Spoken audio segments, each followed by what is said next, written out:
Hello. Well, it's been a while since I've done broadcast by myself, but welcome to Carb Addict, now Carnivore. I just passed my 1 year Carniversary and I wanted to do something about this journey this past year. So today I'm going to talk about 10 things I've learned and experienced through this carnivore journey. It was 1 year for me on December 28th, 2023, and that's about 10 days ago. So 374 days on the carnivore journey. I cheated only one time, and that was right early on. I think maybe 2 or 3 weeks in, I ate some sushi and I was sick for 3 days, and I never tried anything again. After that, it was too painful for me. I started carnivore because I was having a lot of stomach issues, digestive issues, stomach pain, and I was very uncomfortable. So I didn't start to lose weight. I didn't even have that in my mind. I don't have any before pictures because I wasn't thinking about losing weight. I thought I might, but I thought maybe, 10 pounds or something. I did keto years ago and I lost a few pounds. And then I tried high fat keto and gained 20 pounds. And, it's just been not much about the weight thing for me. Now, that being said, I was around 200 pounds when I started this journey. I carry my weight over my whole body, so it wasn't as obvious, although I'm going to share my screen and show my before picture. It's here. People thought I was expecting. They thought I was pregnant. You can't really tell from this photo. This is a shot of me giving a speech. But when I would go to the hairdresser, she would say, "Are you pregnant?" Before they start putting chemicals on my head or whatever. And so most of my weight was in my belly and my legs. So you can't really tell by my face a whole lot. Maybe, you can now looking at me now compared to this. Yeah, I'm not nearly as puffy in the face. I was carrying so much inflammation, and a tremendous amount of inflammation, which I almost immediately lost within 2 or 3 weeks. I was way better. So let's go through this list and I'm going to catch all those details, and I've got them written down here. I lost 40 pounds. I was at my sister's house a couple weeks ago, got on the scales, down to 160. So I lost 40 pounds.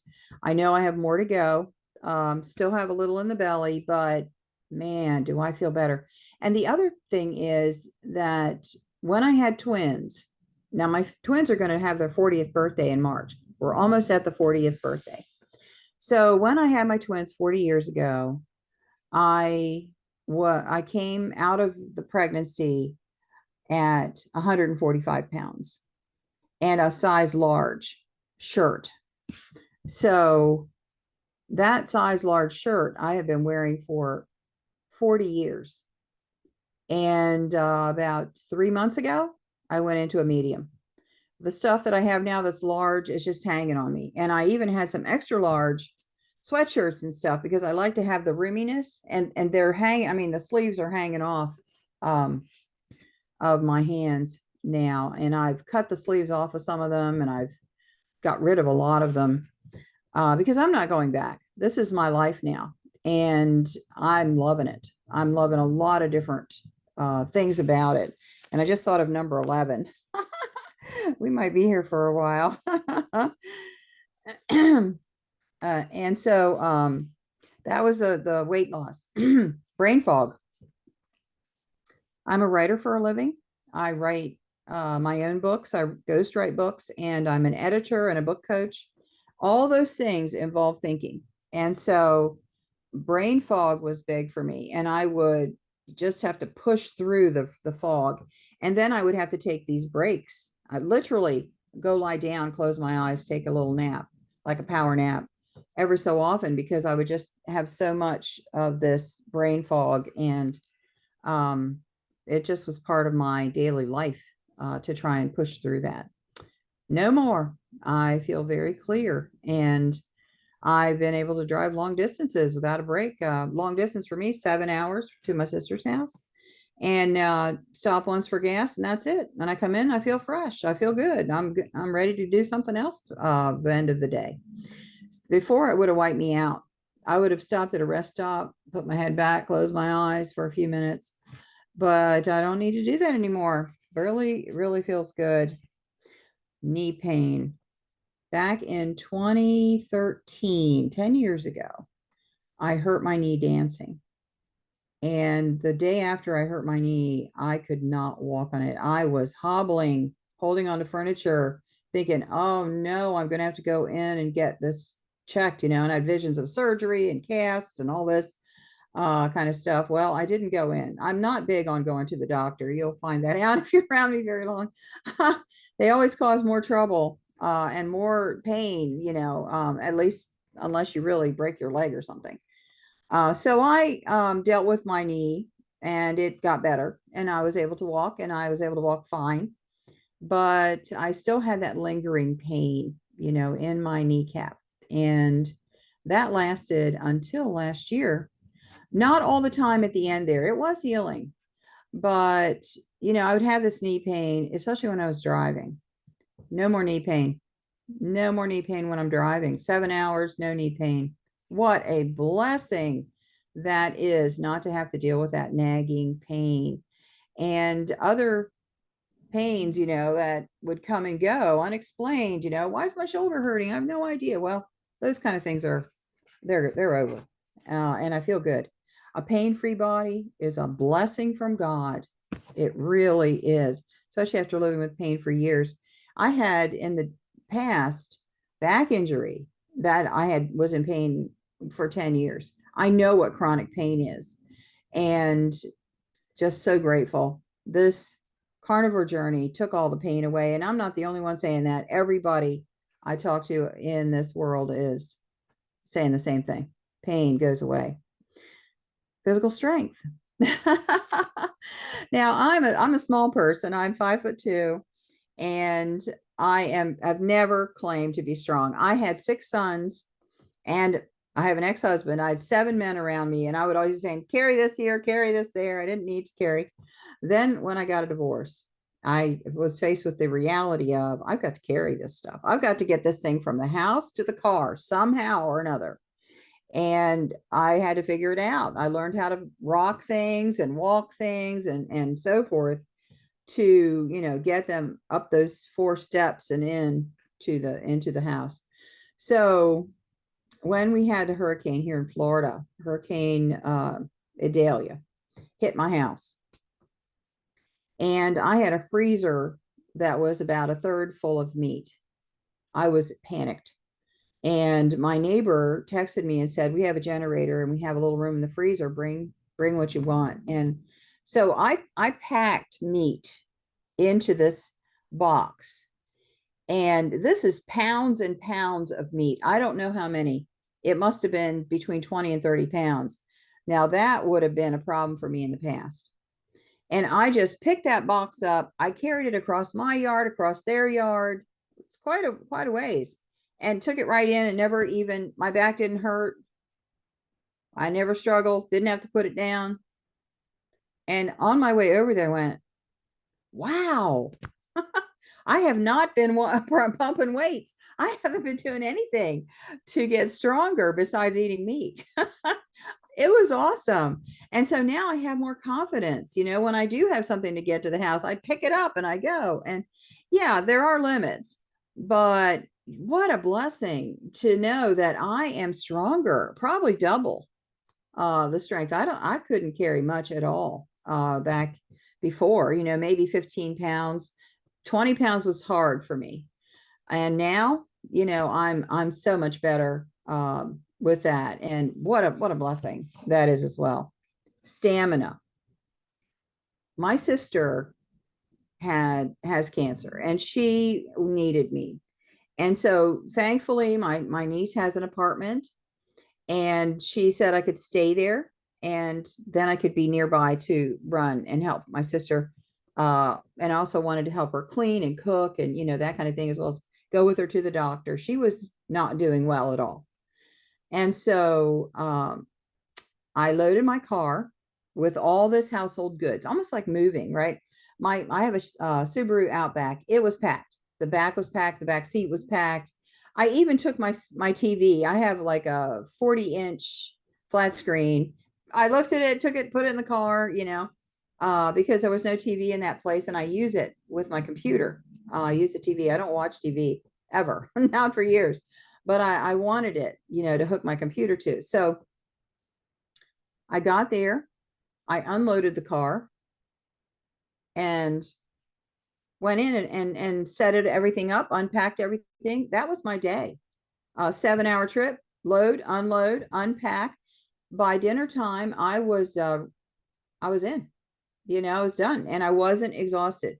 Now I have 7 children, and 6 boys, 1 girl, and I went through exhaustion, 30 years of flat out exhaustion.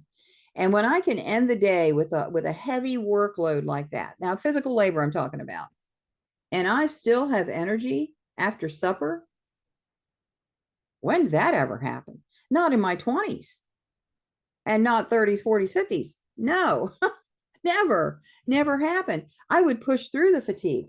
Yeah, I would do stuff after dinner, but I was done. I was fried. And the same thing happened on the way home. I packed the car in the morning, drove 7 hours, unpacked it, unloaded. Everything was unbelievable. Unbelievable. Now here I am, 60 years old, 60 plus, and feeling like, what can't I do? Sky's the limit for this girl now. Look out, world. Yeah. What a blessing. I feel like somebody just took the knob and turned the clock back for me, because I have so many ideas and so much I want to do in the world. It's absolutely great. Number 6, in the past, and this is just last year, before last year, I would prowl through the kitchen every night. I would eat dinner and then go and put my dishes down and all that, put the food away, and then prowl. I would open every cupboard. I would open the refrigerator multiple times. I would find a little something to eat. I'd get a bowl of ice cream, go eat that. And 30 minutes later, back in the kitchen. What am I going to eat now? Pull out some crackers, eat that.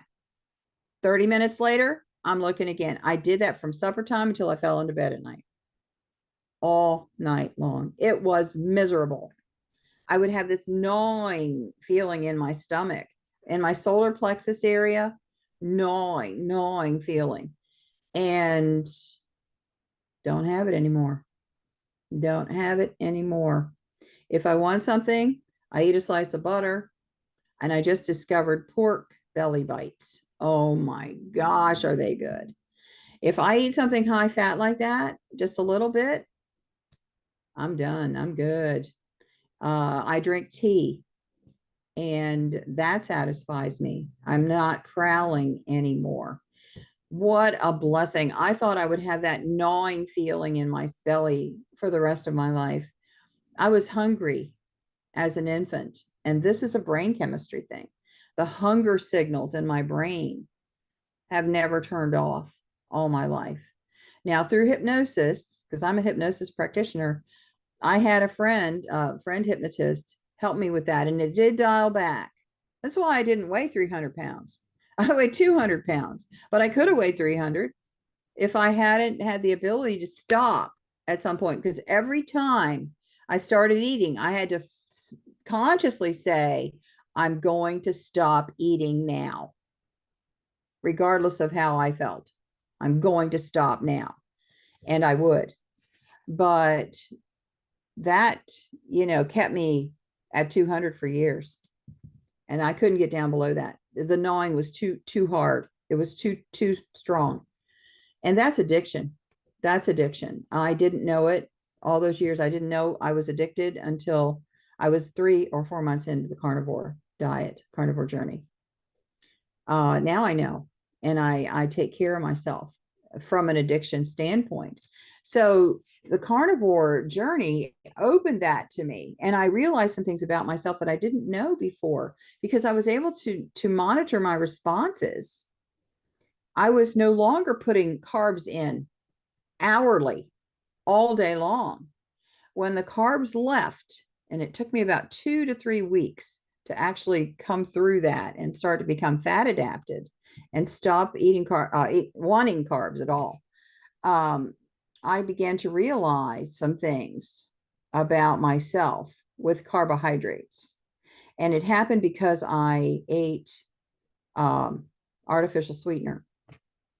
And I found out later that artificial sweetener turns on the sugar signal in your brain because you're eating sweet without giving you the satisfaction of the carb hit. And so that's why the intense craving I got in March happened to me, because I wasn't eating the carbs to satisfy that urge, and I wasn't going to. And I had to endure that for hours. And my whole workday was shot. I'm a writer and I don't check in, time clock. But I didn't work at all that day. I was in such intense distress because my brain was signaling like a siren. You have to have carbs. And I found out that that is an addiction signal where the brain is craving dopamine, serotonin, and some of these other brain chemicals, because that's what we get from carbohydrates. Now, if you haven't watched my interview with Joan Ifland,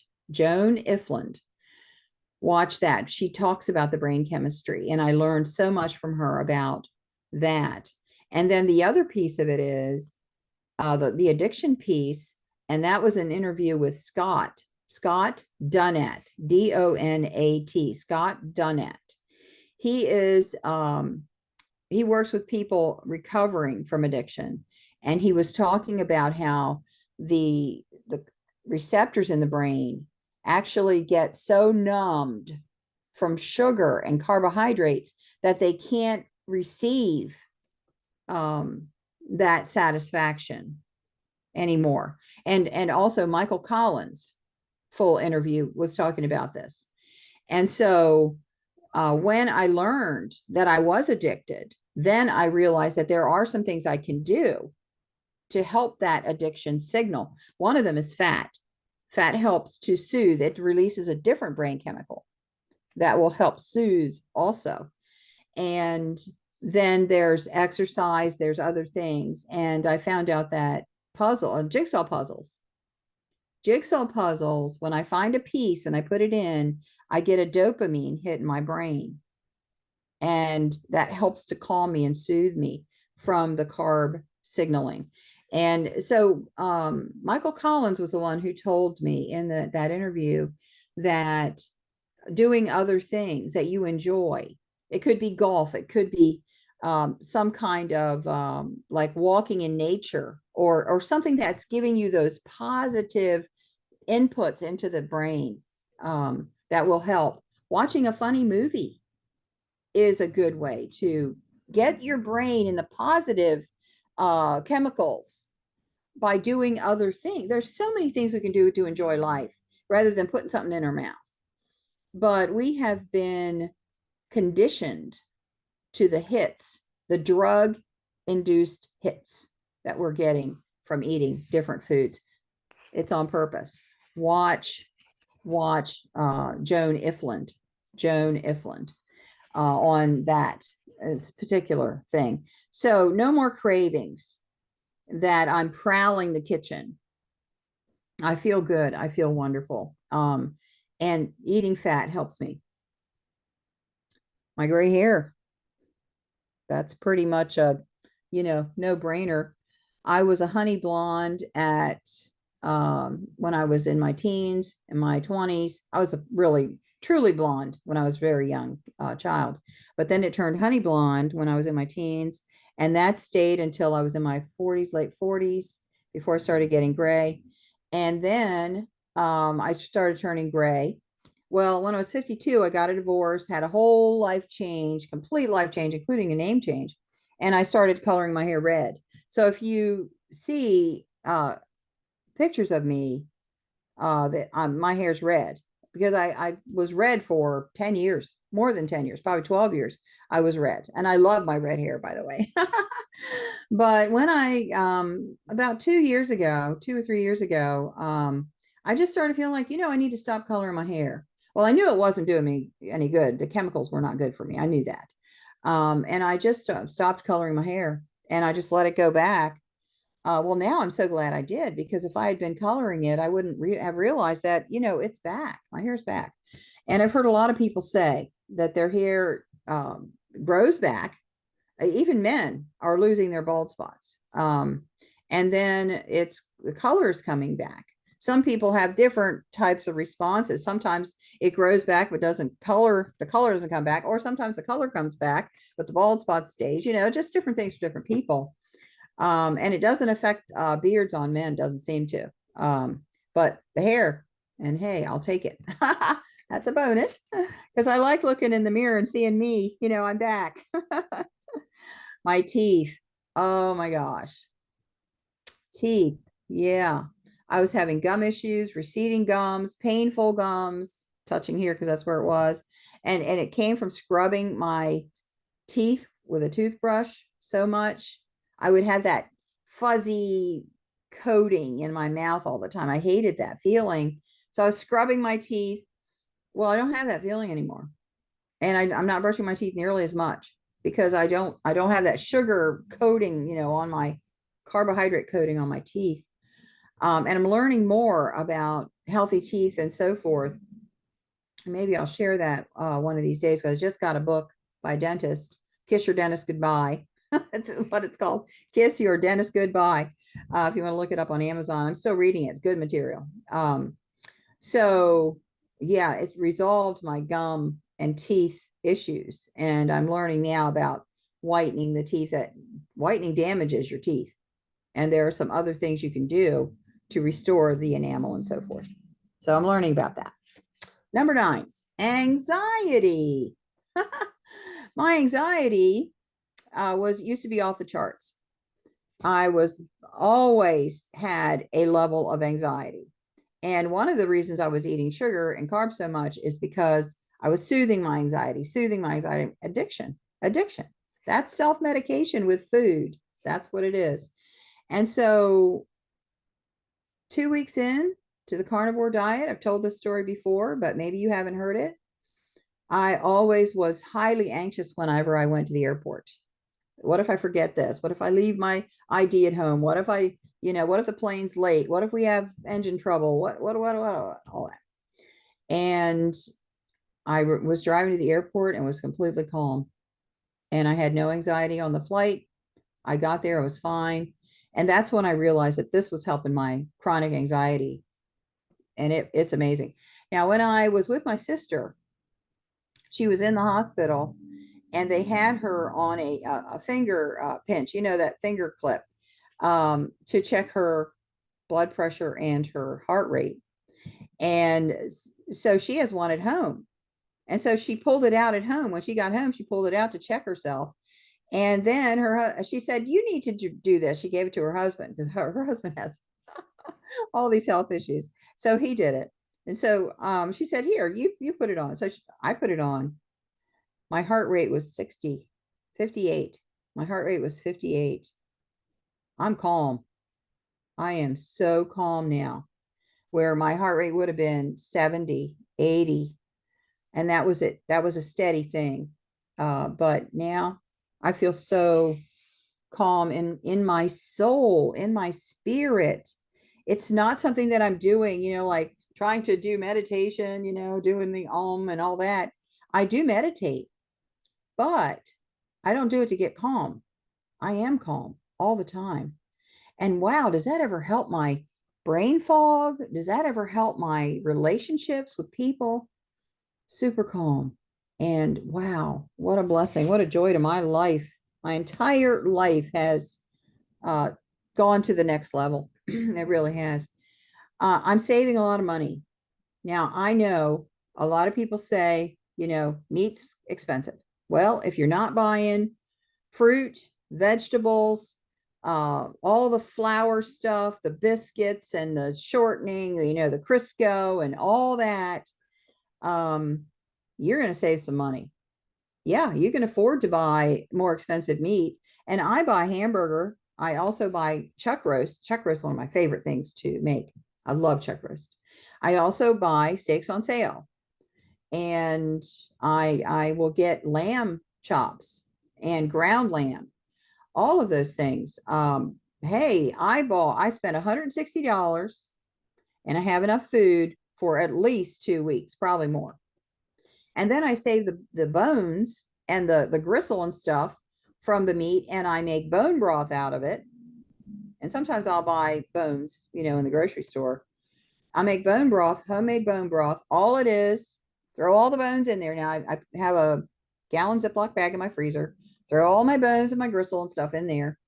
And then when I have enough, I'll put that in the crock pot, fill it up with water, add salt, seasoned salt, whatever you salt with. Cook it for 24 hours in the crock pot. It is the best ever. You don't need all the other stuff. I used to put onions, celery, cabbage.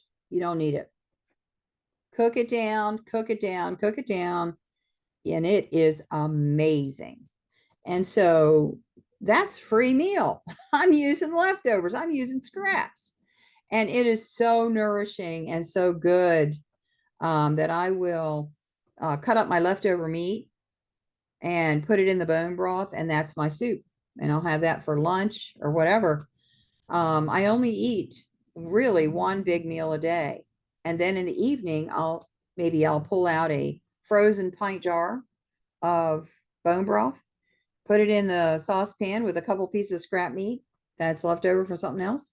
And that's my supper. So 2 meals a day. And I feel so good. I feel so satisfied. I still eat sour cream. So I'm not really on BBB and E because I eat sour cream. And once in a while, I will have a slice of cheese. Once in a while. Sometimes I feel really bad. I'll put 2 slices of cheese on a hamburger. Those are my naughty days. But I'm loving it. I'm absolutely loving it. And I'm saving money. I'm not spending tons of money. I'm saving money at the same time. And then number 11, which I think is one of the biggest benefits of being on the carnivore lifestyle, is the community.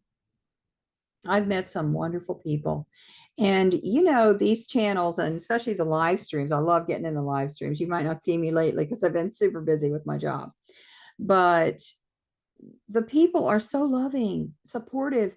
If you watch Bill Knott, Bill, N-O-T-T, Bill Knott, talking about the carnivore community, the support that he has. This is a man who was isolated in Alaska, in a little tiny house in Alaska, in the yard of his neighbor. He has a family as his neighbors, and that would come in and help him. But 700 pounds and confined to bed. And the community has reached out and just sent love. They've sent love. Yeah, they've sent money. They've sent other things. Love.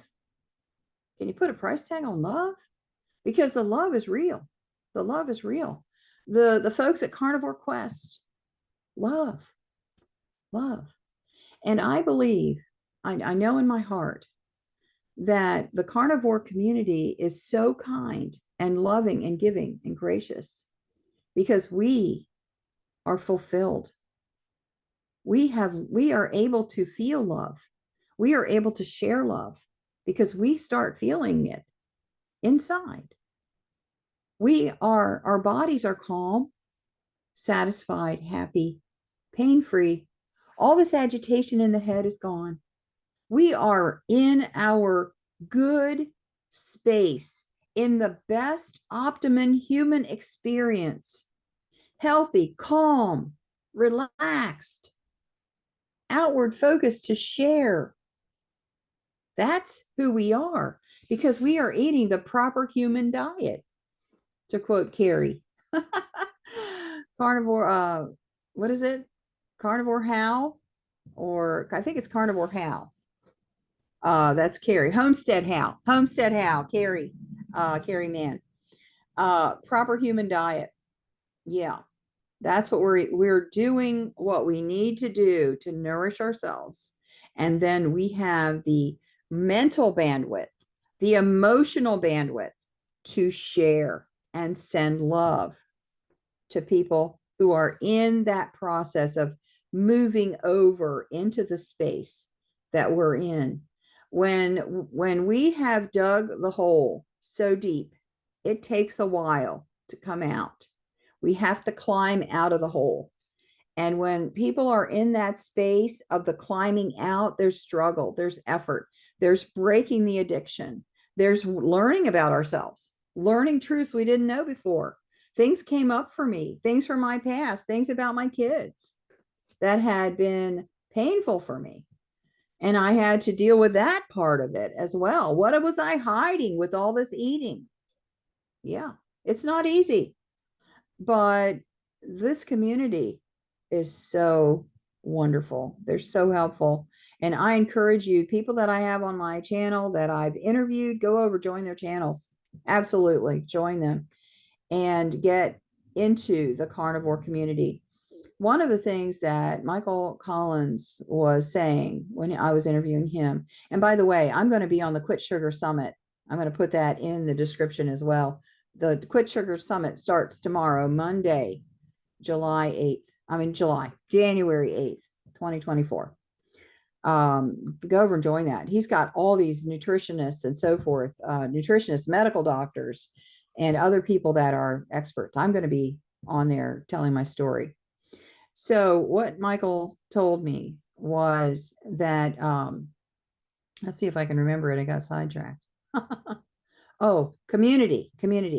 The two things you need for community is, number one, realize how essential it is for overcoming addiction. You need to know how important it is to overcome sugar addiction. You have to know it's important. I felt like this is my last chance to live. I am at the age where I could start to just deteriorate. And instead, I'm going up again. Coming back. So you have to know how important it is. And number two, you need community. You need to get with people talking about this, experiencing it, sharing tips, and being there with you in the moment. And so the live streams are super important. They are super important to stay in that moment of climbing out, because the struggle is real. It's real. It's brain, it's body. You are changing some deep things about yourself. And that's what I went through this year. And here I am now, Carniversary number 1. And boy, am I glad I did. This has been one of the best years of my entire life. And I don't say that lightly. There have been a lot of years for me, and this is the best. So I hope that helps you today. And if you're not on the carnivore journey yet, today's your day. Let's get started. Thanks so much. See you next week. Bye.